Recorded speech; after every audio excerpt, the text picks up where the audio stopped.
Welcome back to Show Me What I've Been Missing, the podcast where two people discuss a show and or movie that the other has been missing out on. We're on season 1, episode 2 of Sex and the City, which I have seen a bajillion times. Chris has seen 0 times. One time now. Well, one time now. One time. I watched the episode, so I've seen one time. So we watched the pilot last week. Yes. And now we're into the meat of it, sort of. Yeah. First of all, got to talk about. I want to talk about first.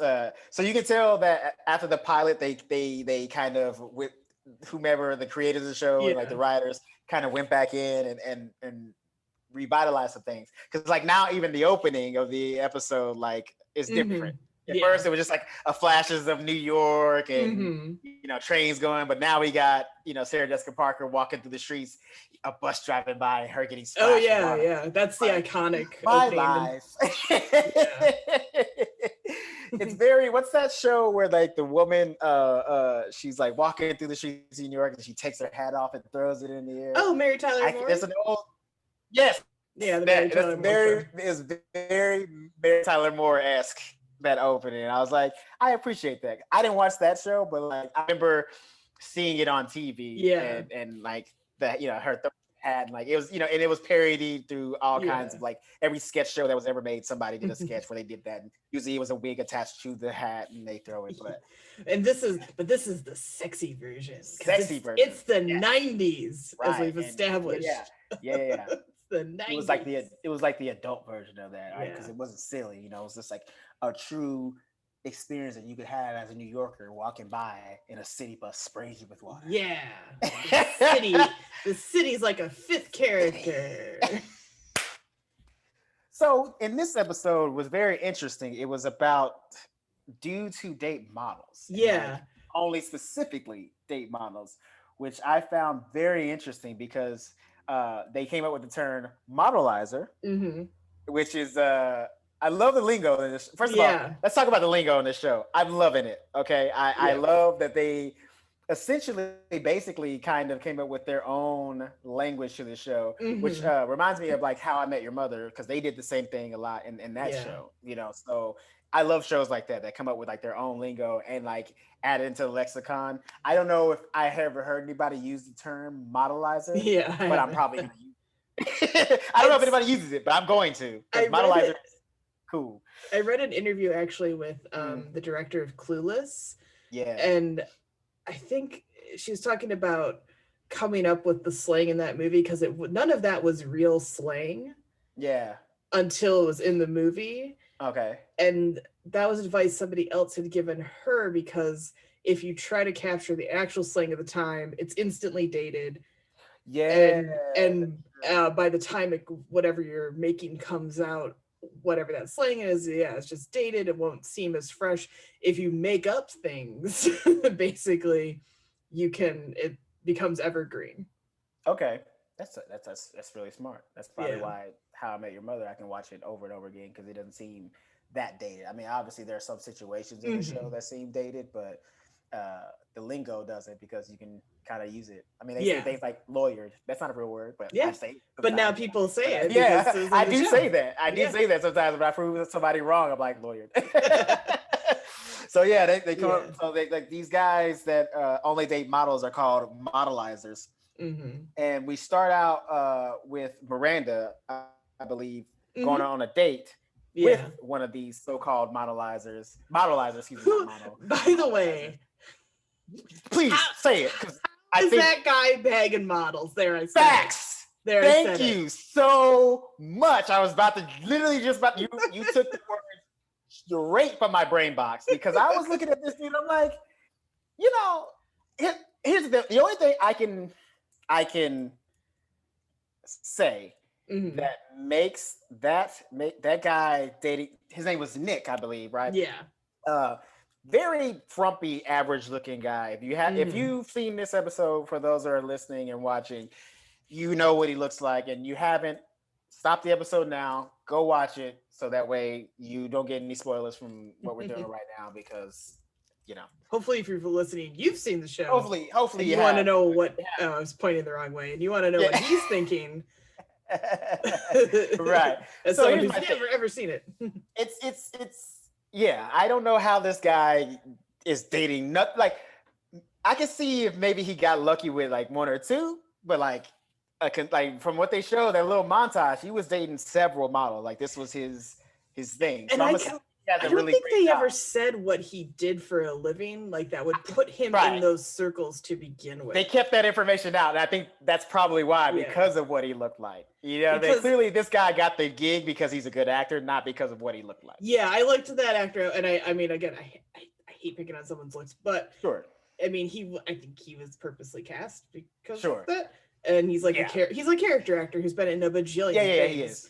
Oh, he's a talented guy. He looked familiar to me when I watched this episode, not just from this episode, but I've definitely seen him in something else or several other things. I feel like he was a comedian maybe too. Probably. But yeah, like when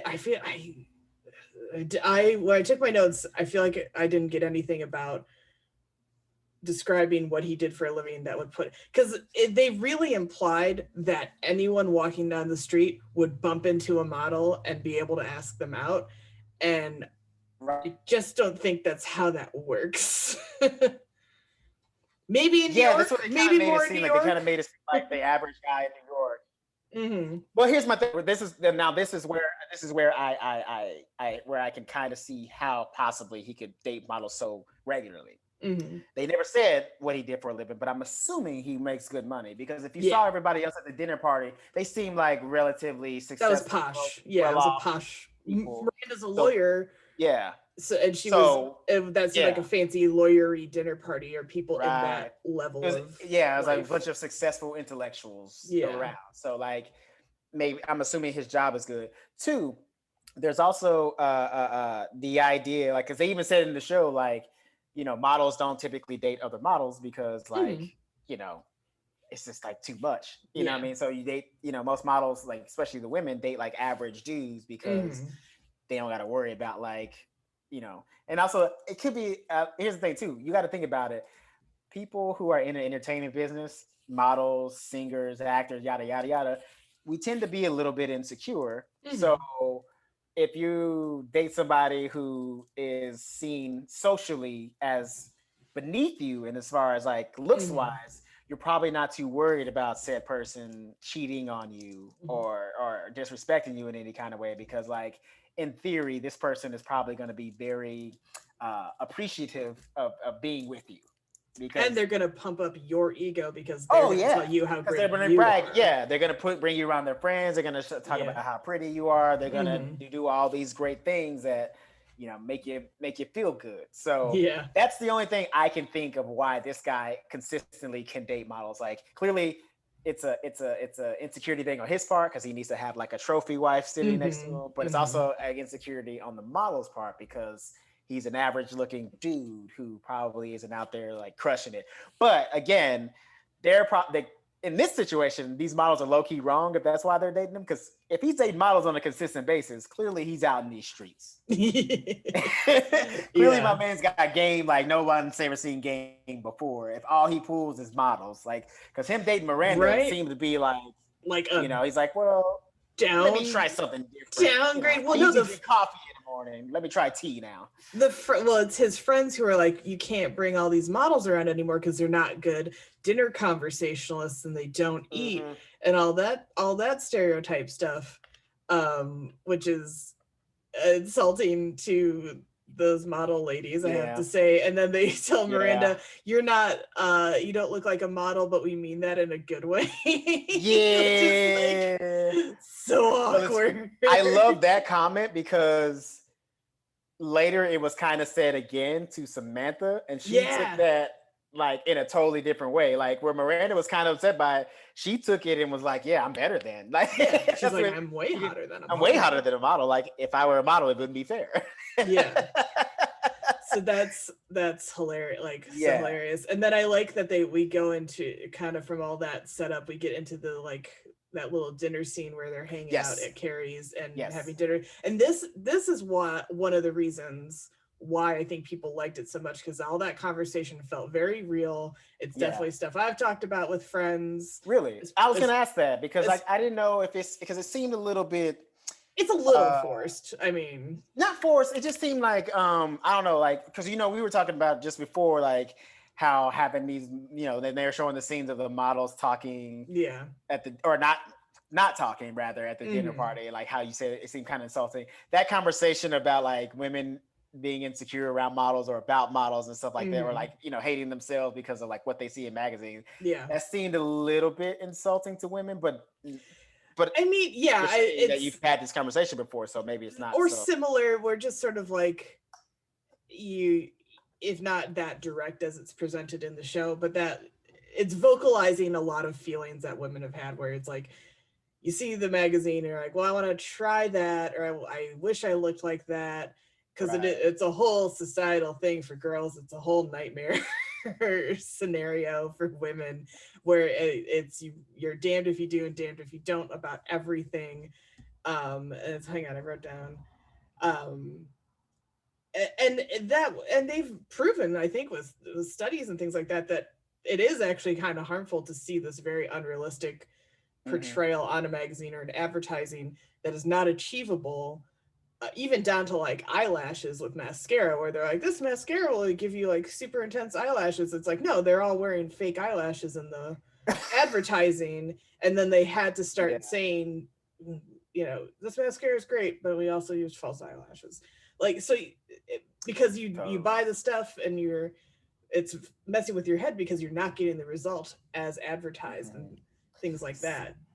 So, but then the other realistic part was them gassing each other up too, where like Charlotte's like I hate my thighs, and everyone's like, shut up, you're fucking beautiful, I love you, like, which girls do to each other, where if you're ever like, I don't know, I don't like my they're like, shut up, you beautiful angel, you are a gift to the earth. But for whatever reason, you will not say to yourself, but if your friend is like, I don't like my ankles, everyone's like, your ankles are fucking from heaven. You have perfect ankles. That is true. I have seen that actually. I have other than like on TV and movies. I have seen that where like one friend will be like, "Oh, I hate my cheeks." Be like, "Oh my god, you have the cutest cheeks in the world. If I had your cheeks in it, like it's you guys do gas each other up a lot, but like I guess internally, it's hard to do to yourself though, which is so sad." Well, see, I was also except for Samantha. Samantha was like, "I'm fucking hot and I know it, and I love it." And I was so on character. She didn't need no gas. He's like, I got the gas. I make gas. What are you talking about? You don't need to gas me up. I got it. You girls need some gas? I've got plenty. I got a full because tank, I'm awesome. She said, I got a full fucking tank. Fuck what you talking about. I never go below a quarter tank. Yeah, I'm always full. Like, never. Always full. Fucking stay full. That's funny too, because I was watching that scene. I was like, man, because like it was weird. That's why the only reason why it felt not forced, but just like it kind of insulting, because like it just seems like that's like the way that women are typically seen in movies and stuff like that, having these conversations. Like you're always talking about passing the Bechdel test and things of that nature. So like and they were talking about men in that conversation, so obviously this scene didn't pass the test. But I don't personally love the Bechdel test as a barometer.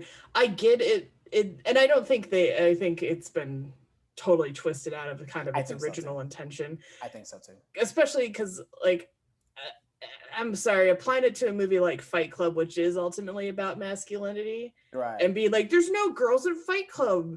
I'm like, I don't think I want women to be in Fight Club. These guys are a fucking mess. Why would you let anyone near them? Yeah, I think honestly, if you were to go back to redo that movie or to make it more now, you'd probably see like 2 or 3 females in there. You know what I'm saying? Maybe like, when they after you advance into the movie, when they had like a pull-out club down there, you might see like 10 women, because like, but I feel like, but also too, any woman that would join a fight club would probably fight a man anyway. So they probably wouldn't only be fighting each other. But because that is I think it's worth taking the story into context with the Bechdel test. However, there's plenty of scenarios where even if it is a story about women, the only thing they do talk about is men, and that is deeply flawed. And that's definitely, you can apply that issue to Sex and the City for sure, because even though they're talking to each other, it is like, do you have to be a model to date men in the city? Like, right.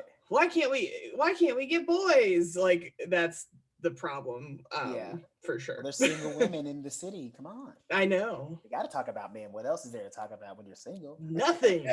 No interior life No, whatsoever.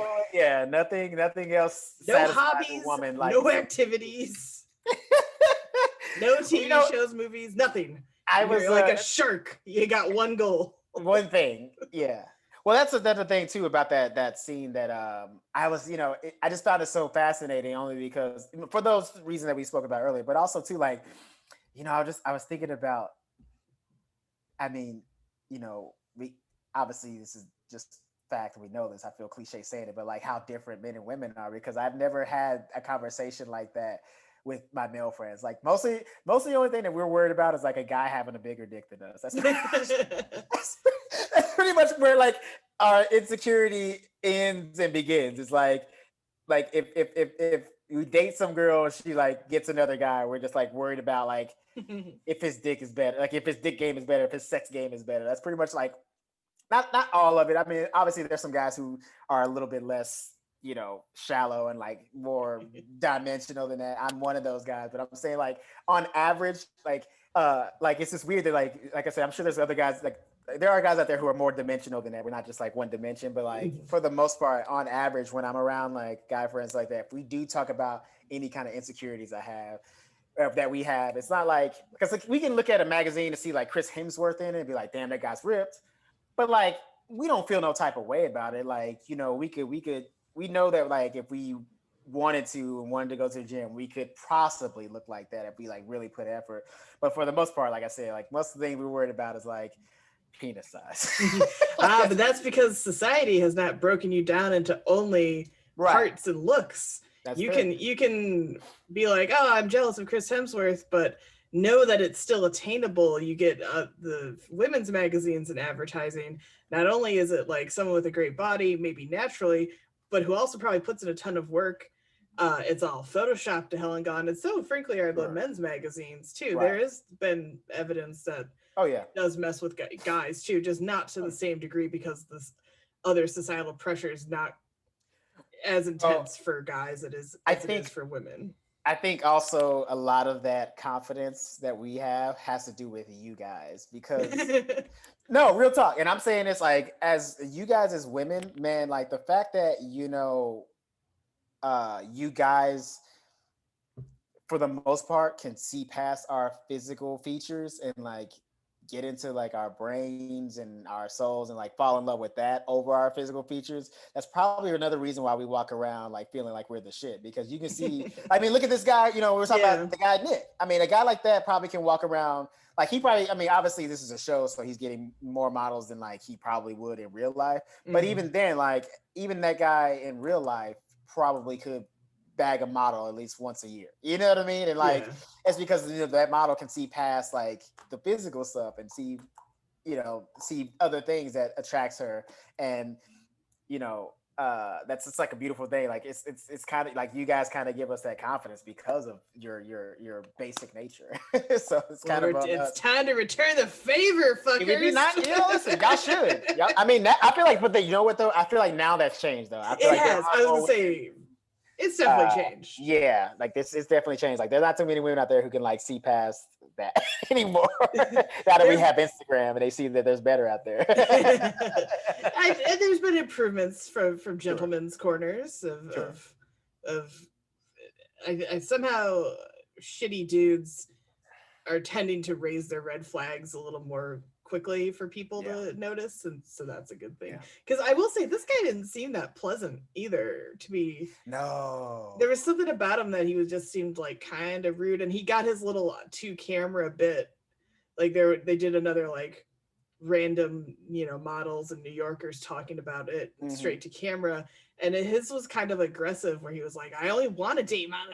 It just was like, fine, oh my god, I don't want to talk to you now either. Jesus. Well, that was the that was that's what now that we're talking about that, I'm so glad you brought that up. Yeah, that little montage, I call that the mansplain montage because it feels like like from episode 1 and 2, there's like been 2 mansplaining montages, and every single guy's like, "What's wrong with dating models? I mean, maybe I just like exceptionally beautiful women. Does that make me a bad person that I don't want to date an average looking woman?" It's like, yeah, kind of like, but not a little bit, because like you're not saying it as in the sense of like that's just your taste and you can't help it. You're saying it in a sense of like it's a status thing. It's like you need to do this to like feel like a man, and that's where you're wrong. And how dare an average looking woman deign to talk to like me? who does she think? Yeah, like she should not speak to me. I am only of model quality.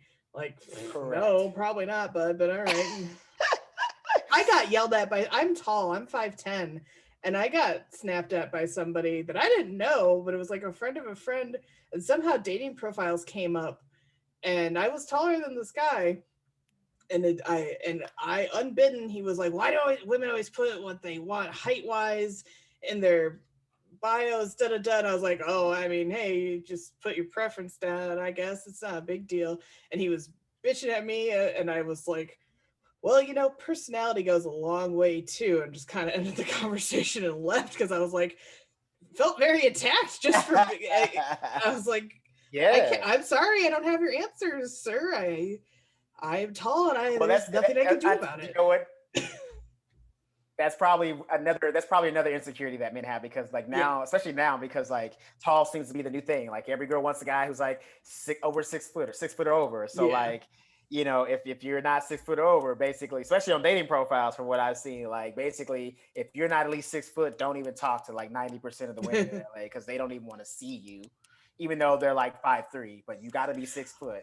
And that's kind of like another thing that we men get insecure about, is like our height, because now everybody has to be tall. Now everybody has to be 6 foot or over. And that I feel bad for people who are like 5'11", because you put that on your dating site and women are like, "Oh, 5'11". Like they think like 5'11" is like 5'6", basically. Yeah. And I'm sorry, short girls. You do, like, every short girl I've ever met, including friends of mine, are like, "I want a guy who's like 6'8", 6'9". Nothing less for me." And I'm like, "Excuse me, why? I need that height to be the little spoon. Come on." Thank you. That's what I'm saying. And that's what I do feel bad for, that, because most of the women that date tall guys are like under 5'5". Like, I'm 4'5". Poor girls. Yeah. You poor girls who are like 5'8" and above. Y'all got to get stuck with the guys like me who are like only like 5'10", and they're like, "Oh, well, I mean, okay, I can't wear heels, but like this is bullshit, because I should get a guy that's like 6'2" at least." I just saw a TikTok that was like joking, like, "All right, tall guys, you want to go after short girls, go for it, but you're not going to get that NBA contract for him if you go with someone who's so dang short. You won't get this height from someone who's 5 foot tall, and you're going to get a clarinet player. Just think about it." That's true. That's a good point. I feel like, although he could play clarinet and play NBA. That's true. There's no limits anymore, man. Who cares? You never know. I mean, there have been short guys in the NBA. I think the shortest guy that's been in the NBA was like 5'10", and he was like a great player. So, it's possible. Which that leads me to Barkley. Who don't like him? Full-on serial killer. Clearly Patrick fucking Bateman for sure. I wrote down, "That's not paint, that's blood," because he was like an artist making paintings or whatever, and I was like, "Carrie, call the police. Call the police right now, Carrie." Oh my God. Like, she was just in the house like talking to this dude like he was just a normal guy, but like he's a sociopath. He records himself fucking models and then like without their consent. Without their consent. They don't know what's happening. An arts piece, as he called.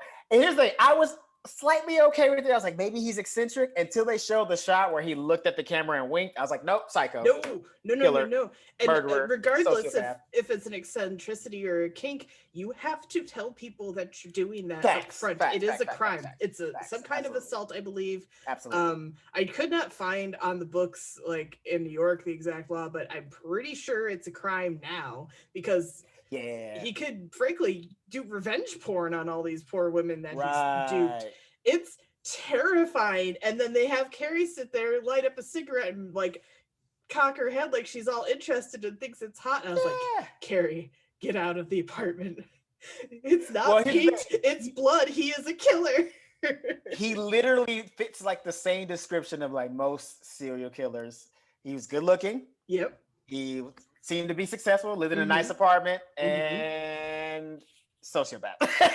He's Paul's body is in that apartment. Paul from this guy was Ted Bundy all day. Like this guy has explained Huey Lewis in the news to people way too much. Hey, Paul.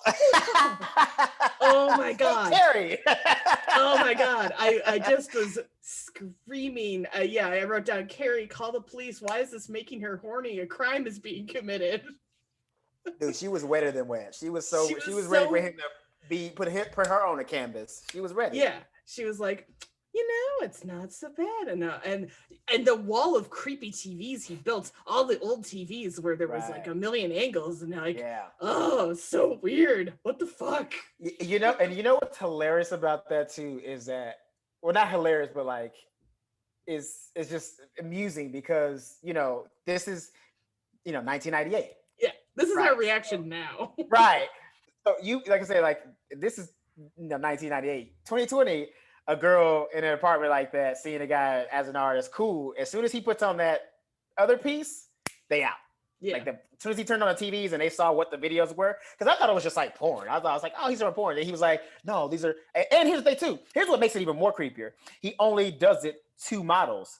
Yeah. What the fuck? Yeah. Ted Bundy much? He only killed pretty women because that's what Ted Bundy did. He only killed pretty co-ed women. So what the fuck, guy? He's got an MO. It's terrifying. And he fits the description of a serial killer. They have an MO. That's his MO. He only fucks models. Come on.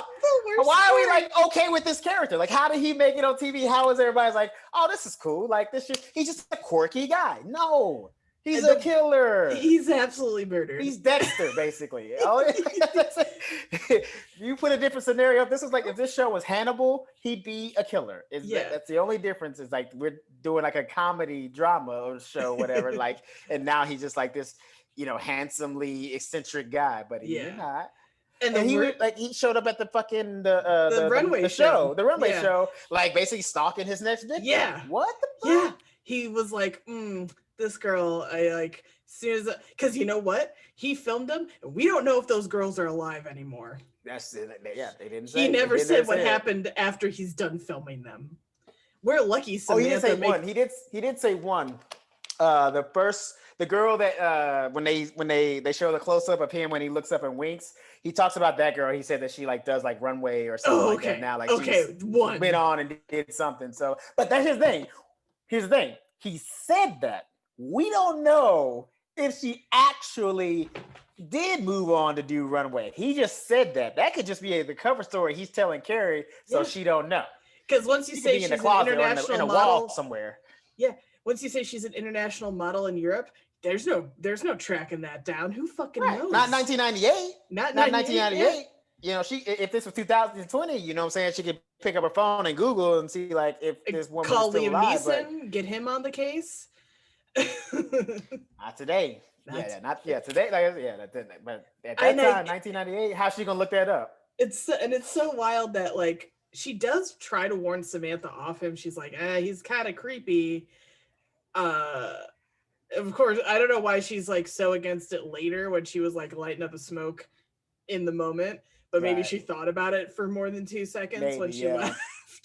Well, no, but you know what? That wasn't what got. Okay, so first of all, we know who Samantha is. Yeah, this bitch is like the most confident ever. Like she is like gassed up all day. Here's what got her basically to go to bed with him. It's because Carrie said he only films models. Once she said that, Carrie was like, I'm a fucking model. I'm beautiful. I'm just as gorgeous. I'm going to sleep with him. That's Samantha. That's the only reason why she slept with him is simply because she wanted to be in the same status of being a model. If Carrie never said that to her, she probably wouldn't even like really gone home with him. Like because she was flirting with him at the show, but she wouldn't have gone home with him to have sex with him until Carrie said he only films until models. That challenge was presented. She presented a challenge and she was like, oh, word? Only models? And listen, for all that, she did it. Yeah. She got him to film her. And she's a freak. and I buy that she'd be that confident and into the kink. It's just still creepy. Well, I don't. That's the thing. I don't think she was necessarily into the kink. You know what I mean? Like she Yeah, was. I think it was just a challenge, like you're It was saying. just. It was just. It was just a egotistical driven Yeah, goal. Because even when he turned on it's the like camera, Everest. she forgot he was even there. Did you see how she looked into She the was like, camera? "Hey, camera!" Yeah, Like, like, yeah, hey, who loves you, baby? she Me. did her own wink to camera, and Right, like she turned into Patrick Bateman after the camera yeah, came on. So maybe they're meant for each other. Because truly, maybe. like if you think about like half the romantic movies, most the two leads that end up together are basically like Yeah, sociopaths. I mean, look at like How to Lose a Guy in 10 Days. Those two deserve each other I because they don't like destroyed that anybody movie. else. You know what? Here's the thing. I liked it until I analyzed the movie, and then I saw a video that was analyzing like how shitty those two characters was. I was like, Yeah, oh my god, this movie's awful. These two are trash. yeah, Why were we rooting for them to get back together? Other than the fact that like as long as these two are together, they're not like destroying right. somebody else. They're not doing psychotic things to other people. Same thing with like Serendipity.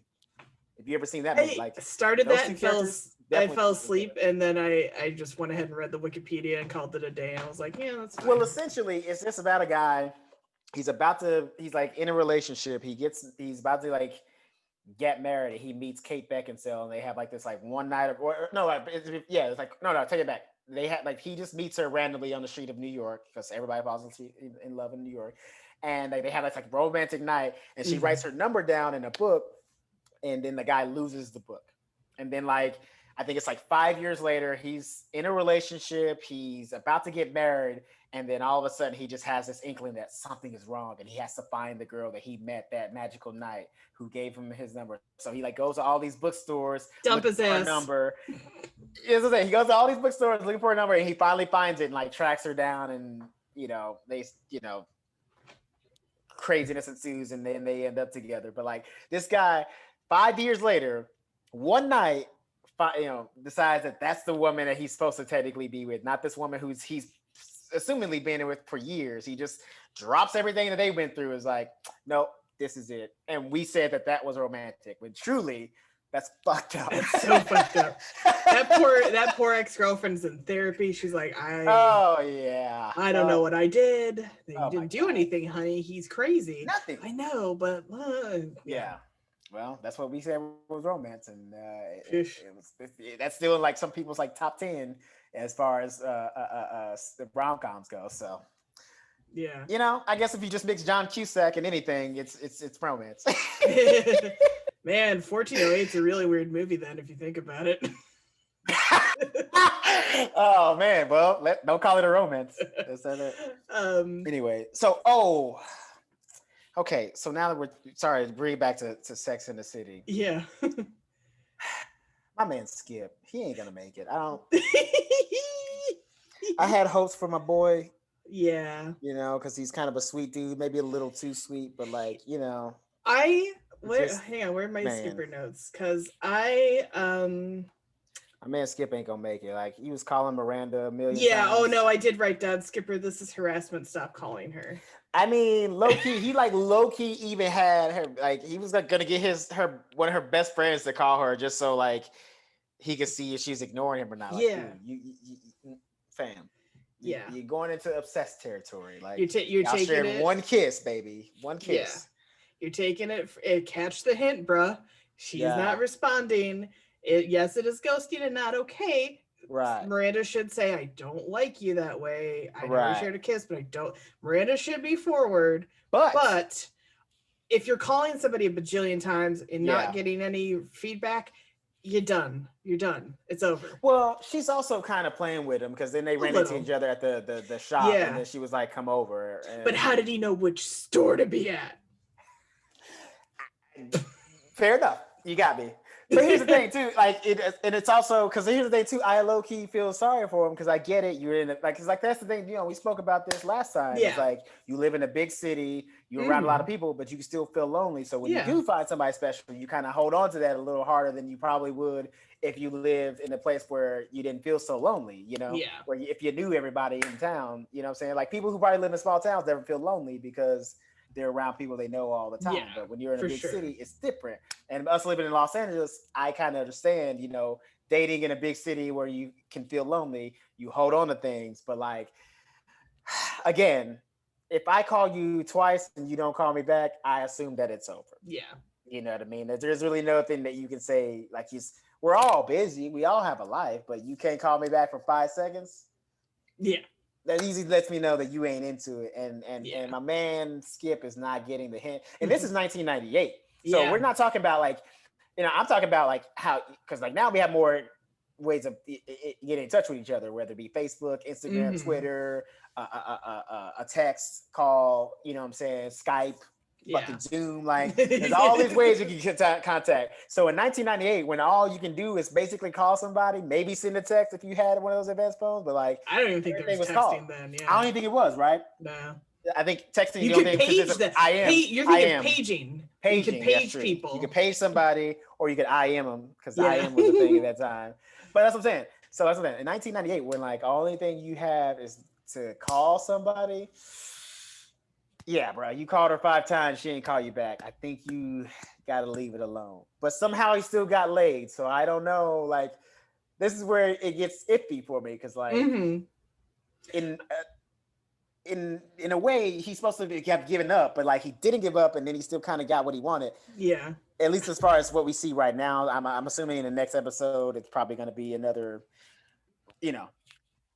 cycle of him trying to come after her. Yeah, probably. Like, you know what I mean? But like, so that's the hard part that I'm like, I want to feel bad for the dude, but also like he got laid, so maybe his methods are flawed, but maybe they work.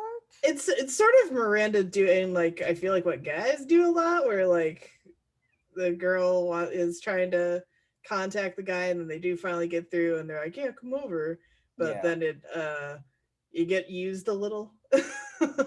Well, I mean, she kind of low-key did, because she just dated this guy who only dated models, and she was kind of feeling bad about herself. Right, and this guy said you were illuminating, and she's like, oh, I'm illuminating. Oh, she's wow. Like, well, somebody who just appreciates me and doesn't like, it's not like trying that's to how he got it. through. If she hadn't been dumped by this like weird modelizer guy, and Skipper bumped into her in the store, she probably would have been like, hey, go get fucked somewhere else, bye. Right. and that's why I kind of feel sorry for him, because like she's basically only kind of digging him because he boosted her ego. She was kind of feeling bad, but like I feel like after they have sex, she's gonna ghost him again, and he's just gonna be back to square one trying to figure it all out, because that's basically what she did. She like makes out with him on a date and then ghosts, and he's like, what the fuck's going on? And then now she's gonna fuck him, and then he's gonna be like, what the fuck's going on, Miranda?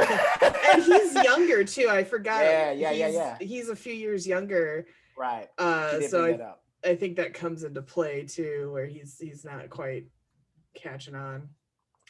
What else? Oh, I had I forgot that Mr. Big returns right away in the second episode. Oh my god, I can't with this guy though, man. Like, oh my god, when he called her columns cute, I would have been like, why are you into him? Oh my god, he's just like a douche wizard. He just pops up out of nowhere, says something really shitty, and then just like, all right, see you later. And Carrie loves it. Loves it. She eats it up. She eats it up. She's so there for it, and it's like she's all for it. I'm like, what the fuck? If a guy called my writing, no, it's okay. If a guy called my writing cute, I don't know if I would get off on like insanity charges or what, but just that motherfucker dead. But just it's so negging. It's so negging, and he knows it, and she's well. That was a big tool in pickup artistry back then in that time. So negging was, and he's not even like a pickup artist, but I like they try to imply he's a modelizer, but then because she mentions offhand where she writes in a coffee shop, he shows up, right? And that was supposed to be like romantic. I think I would have freaked out probably because I would have forgotten. I told him. And I probably wouldn't have been that specific. I'd be like, I write at home mostly, or sometimes go to a coffee shop. I would not specify where. She did specify where. She's met him all. But that, if you forget that now. You said that, if you forget that you said that, I can see you being freaked out. Because if I told somebody like, oh yeah, I'm usually here, and then like show up like, how do you know? Okay. Like I'm afraid if someone tells me they go somewhere, and then I happen to go there, that they'll think I'm crazy. And I'm like, no, I just also like this thing, or I was, well, your suggestion was good. Like, oh my God. Like, especially that happened in high school kind of, because I know this guy I had a crush on probably mentioned where he worked, you know, offhand, and then I also got a job there, but I hand to God, and I will testify to this in court, forgot he said the restaurant where he worked. And so one day I walked into the back and he like was walking forward, and we were like, he probably thought I was a fucking psychopath. And I was like, no, I just needed a post high school after school job. And I was like, oh my God. I'm like, no, they're never going to believe me. Yeah, that's the thing too. Like, because I think because he knew I had the crush, and other people knew too. Yeah, there's nothing you could have said to explain it, because like the more you try to explain, like, no, I'm not here for you. Like, I promise. Like, to them, you seem crazy. Like, the more you try to explain why you do it, what you doing there, like why you happen to be there, it'll never seem. There's no coincidence in the world that you can convince them of. Like, once a person thinks that you're crazy, they just think that you're crazy. Yeah. There's nothing you can say outside of that. That's just it's it. So like, but this guy is. Here's the thing too. Like, that's crazy for him, but like I guess it works for her because he's handsome and rich. He's showing interest, and he's by showing up to the coffee shop where she's working, I guess. Yeah. So yeah, hang on. Where's my other note about him? I guess there was like only those two scenes, so there really wasn't too much to say. No. But yeah, it's still interesting. And then can we talk about Carrie with the model, the male model? The one that's gay? I'm pretty sure he has to or no, yes. I'm sorry. Maybe? Look, no.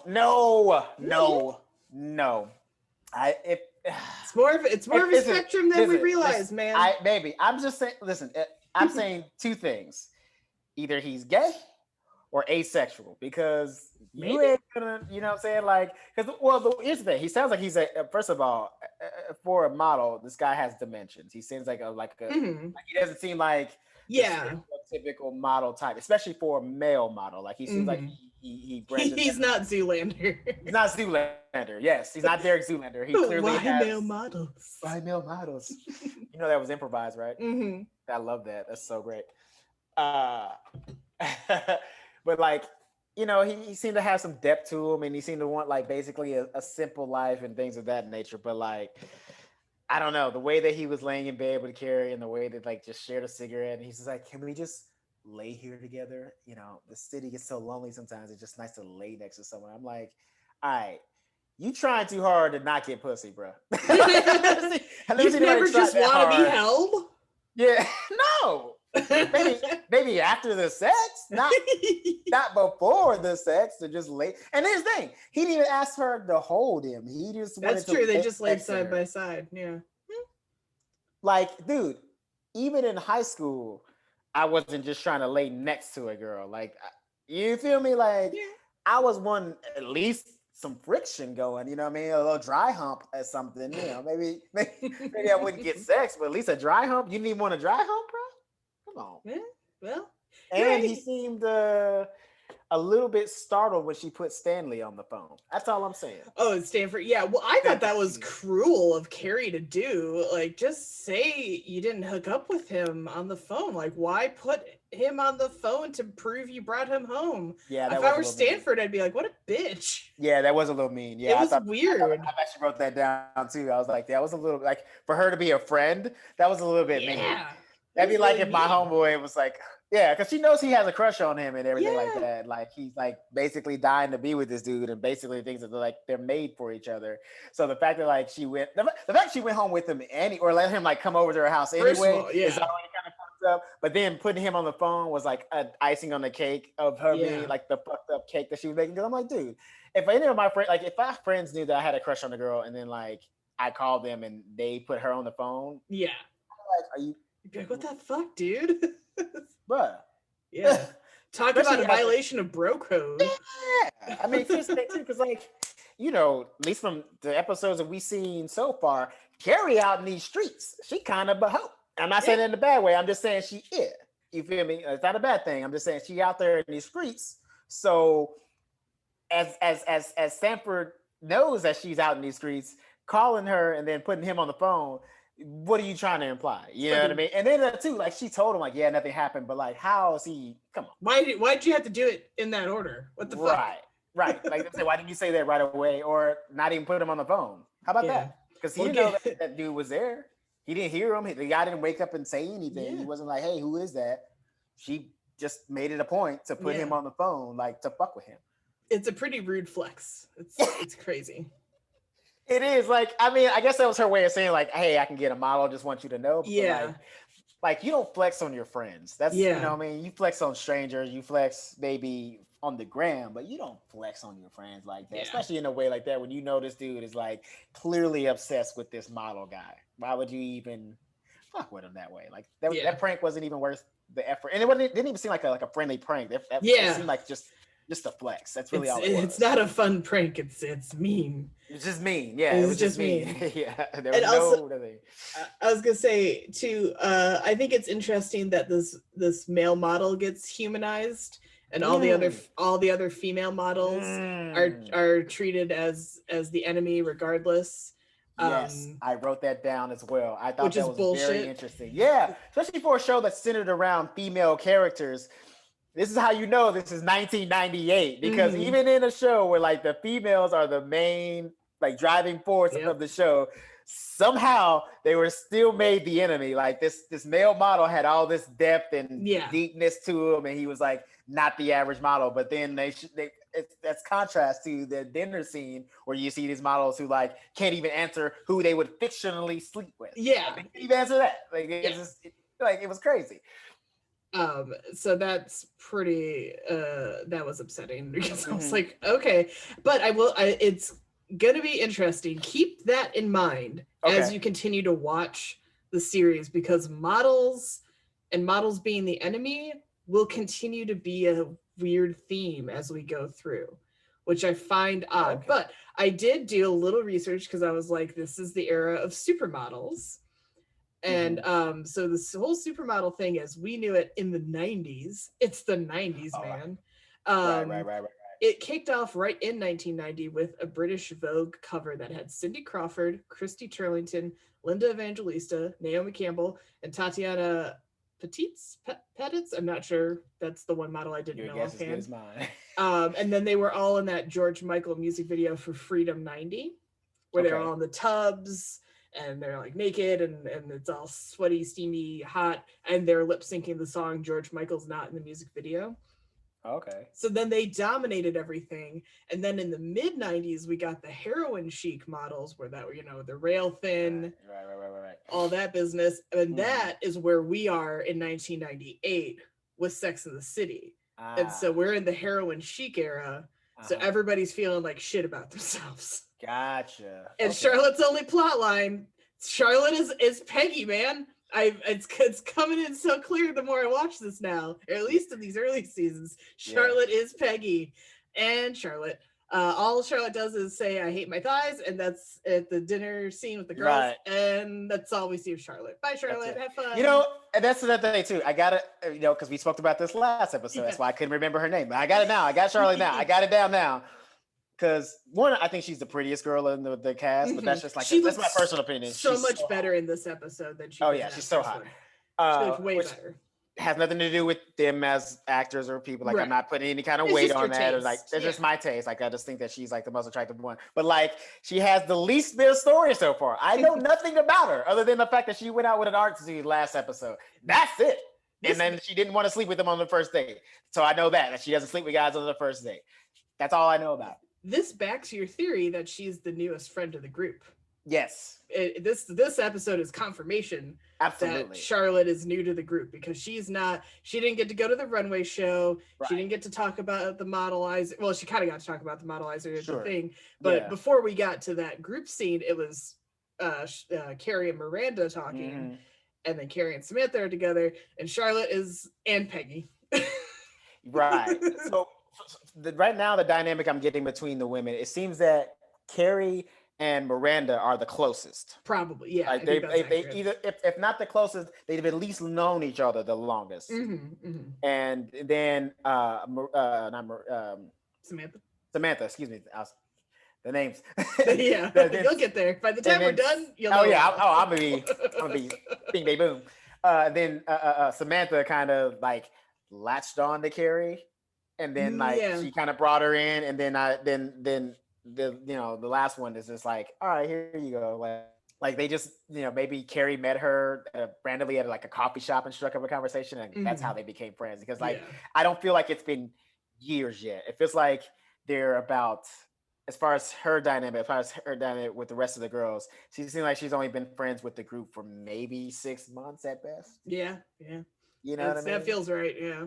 It's like if not 6 months, maybe a year, and that's pushing it. But I'm saying 6 months because like the way that her story is so far, she doesn't really seem to be in the group. Yeah, she will get more to do as the series goes on and be integrated a little more. But right now it's so wild. Looking back, I didn't realize how she was like so pushed to the side in the beginning. It's just knowing what I know. It's just weird. Yeah. Like I said, I'm still, like I said, I'm still reserving my judgment on her as far as just like as a character, only because like we haven't gotten much, and when you don't have much, all you can do is just go off what you know. So I'm just kind of going off what I know. But I feel like because that she's starting out so slow, she's probably going to end up being one of the most interesting characters in the entire series. Yeah. It'll depend. That's my prediction. Yeah, it'll depend what you think of her story as it develops. But yeah. So how do you? I would say we're 2 episodes in. How do you feel? Okay, so after this episode, I feel more interested in the show because it seems like first show is a pilot, and of course there's always a little bit of struggle. There's it's like an origin story, so you're doing a lot of character development and stuff like that. So the first episode didn't really seem like the creators of the show or the writers of the show really understood the direction that they were going. And this episode, it seems like they maybe watch that first episode and like started figuring things out. It seems like there's more character development, there's more personality development in the characters, and also like this episode because it kind of had a good message at the end. Like even though people were like kind of fixated on the shallow existence that we all had to deal with, but everybody was dealing with it. You know what I mean? Like, and basically for me, this seemed like the message of this episode was like, we're all living in this big city and we all get lonely from time to time, even the models. Because even when Carrie was having the conversation with Derek, the male model, he was even saying that like he gets lonely, and she was like, well, don't you have a girl every day? He's like, nah, I don't do that. So like it's very interesting because we all think that we are walking around and like everybody has their opinions on people who are gorgeous. They think like they always have people around them. They're never alone. Like they live this great life. And that seems great to us, for people who are not these gorgeous people. But at the same token, that's still kind of a hard life. Cause even Derek, he was like, hey, can we get away from this party? Like, I don't like all this. Like, so he was even lonely at a party. And he's one of the gorgeous people. You know what I mean? He was like on the runway. So I thought that message was very beautiful. And that's why also made me more interested to watch the show, because they're starting to get a rhythm, and that's all as it's only second episode, and that's pretty amazing. It's pretty great. Yeah, that it's a lonelier life. Like they say at the end, like being beautiful will get you further. That's true, and they've documented that. It will, like, it's people scientifically proven. Excuse things, you'll get further. But personality in the end does matter too, because if you are to be with someone for life and they're an absolute dial tone of a human being, you will go insane. Absolutely. Or you'll be cycling through models at dinner parties forever and a day. But it's just people don't go for personality first generally, or at least within this. Well, I mean, you construct. It's hard to. Well, I mean, that's just at the end of the day, like you can't see somebody's personality up front, right? Like it's unless hard, you got some weird kind of like. I wear a sandwich board. That's my interest. You're like some kind of psychic that can feel energy or something. I don't know, but like for the most part, you don't see personality right off the gate. And I'm glad they hit on that in this episode. Yeah. That's very true. And like we all got to stop pretending that looks don't matter. We gotta stop doing it, Yeah. because at some point, like, maybe it can't be all that matters. We can agree on that. It can't be all that matters, because I think we all should agree across the board that looks ultimately shouldn't be the only thing that matters. But I think that we also got to admit that looks do matter. Like, because here's the thing. Of course, if you get a gorgeous person, but they're, like you said, a doorknob, then you're not gonna stay with that person. But let's not pretend that the reason that we don't date each other is the fact that we are physically attracted to each other. That's the first thing that we do all the time. Nobody's just out there blindfolded going on dates. That's not how we blind date. The show Love is Blind tried that and it worked out great for everybody. Listen, no, it didn't. No, it did not. I watched that show. It did not. Okay. Like, two of those people may have fallen in love, but that's about it. The one guy who looked like the guy from Homeland, the redheaded guy from Homeland, dumped the girl at the altar and she went running off and fell down a hill. That shit was hilarious. That was so bad. I can't wait for season 2. I ain't gonna lie, I'm gonna watch that. Yeah, but so, yes, I love this episode. I think it was great. It had a good message. It showed a lot about, like, I mean, obviously, you know, it's a little bit dated in some of the things, but, like, for the most part, it's still like some of the things that were spoken about and in this episode are still applied to today, especially to us living in LA. So it was great. I enjoyed this episode. I really did. I wasn't just like trying to get through it. You know, it was like actually enjoyable. I actually stopped writing notes because I was enjoying the episode. I know. I was like, all right, I gotta write things down. Yeah. Except 100% call the police. Barkley is on the loose. For sure. Here's the thing. That character works his own Dateline episode. Yeah, that character works that's what I'm saying. Like, for this show, that character's okay. In 2020, that show, he's on CSI. You know what I'm saying? Like, he's a character on CSI. That's what he's on. Hang on, I have to look up who's the Dateline narrator. Oh my god. Oh, it's in it. Hang on, I'm gonna look it up. Who is it? Oh, Keith Morrison. That's his name. Keith Morrison is sitting Barkley down and being like, but why only models? Right. Yeah. Why did you put their blood in the paintings, Barkley? Were you sending a message? That's what I'm saying. 2020, he's on CSI. He's not on Sex and the City, for sure. Yeah. So, but it was cool though. I'm ready for the next episode. I think it's gonna be even more fun, and I can't wait to see. So this is what I'm looking forward to in the next episode. I want to see how Miranda ends up treating Skipper after they slept together. I'm looking to see more about Claire. You mean Charlotte? Charlotte. Damn it, Charlotte. I want to see. That's what I'm saying. I can't fucking up her name because they ain't showing her. They don't do nothing with her.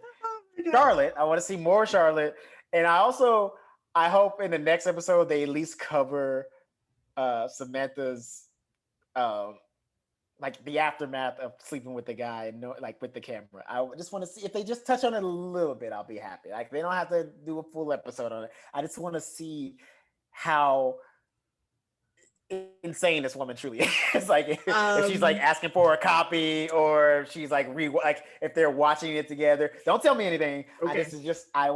I'm hoping that there's just.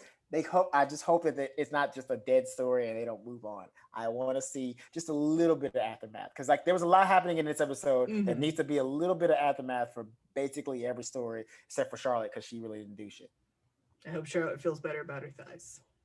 Well, okay, well, I guess she feels. That's all she got. Poor thing. It's so bad. That's what I want to see. What do you call it? Yeah, I can't remember what happens in the next episode. Good. Then we watch it. It's like brand new together. Yeah, a lot of this is fresh. I'm assuming the Carrie Big story will deepen a little. Yeah, I'm not interested in that story. It's funny. At the end of the day, a lot of people, by the time things are done, are kind of over Carrie and Big. Cool. Without giving anything away. No. I'm kind of already are anyway. So you're 2 episodes in. That totally makes sense to me, because they're OTP and you're like, I'm over it. Okay. Not into the douche wizard. No, I did like their game. What was the dinner party game? Which celebrity would you have sex with? And Miranda's answer was Sean Connery, which is just funny because he only recently passed. Yeah, he literally just died. Like 2 weeks ago, or maybe even a week ago. I don't even. Okay, so let's play that real quick. Let's end the episode with that. Who would you sleep with, imaginary or not imaginary, dead or alive? Dead or alive? Dead. Paul Newman for sure. Paul Newman. Talk about a short king. He's not that tall, but he's so fucking hot. I love Paul Newman. Okay. And he's like on the side of good. He was like at civil rights marches, and has the Newman's Own like food company that's all nonprofit stuff. It's a solid dude. Alive, Hugh Jackman. Okay. Yourself? Okay. So mine, I don't have a dead, but I do have one that like I want to, no matter what age. Like, actually, two that like no matter what age, like even now, I still would. I have a crush on Pam Grier. Oh, excellent! Yeah, like, she's fucking hot as hell. Oh my god, super cool. Still, yeah. Still, her and Michelle Pfeiffer. I listen, after Catwoman suit, like, listen, there's nothing. Listen, I don't care how. I don't give a fuck. Formative experience for. I don't give a shit if she's 90. I'm going in. Do you feel me? Okay. Yeah. We got Scarface. We got Catwoman. She did Wolf with Jack Nicholson. She was hot as hell in that. Like, I mean, what can you do? There's nothing you can do to take the hotness away from her. Also, she's like damn near 70 and she looks 40. Okay. Yeah. Come on, give me a break.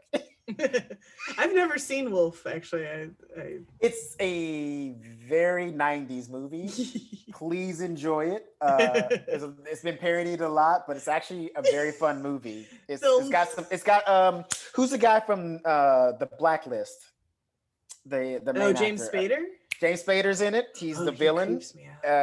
Michelle Pfeiffer and Jack Nicholson. It's a great movie. The one parody I've seen is on The Critic when I think it was just called Chicken or whatever. It's like, I'm gonna peck your wall, baby, cluck cluck. They also do a parody of it in The Cable Guy when Jim Carrey's running down the hallway after Matthew Broderick and his nightmare.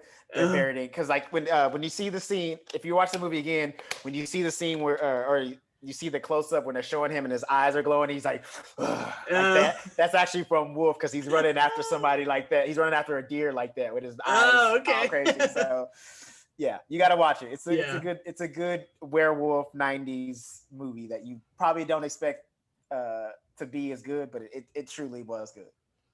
Right. All right. Well, that's this week's episode. We'll insert a clip of us saying where to find us on social media right at this point in the edit. Right. And join us again next week. Deuces.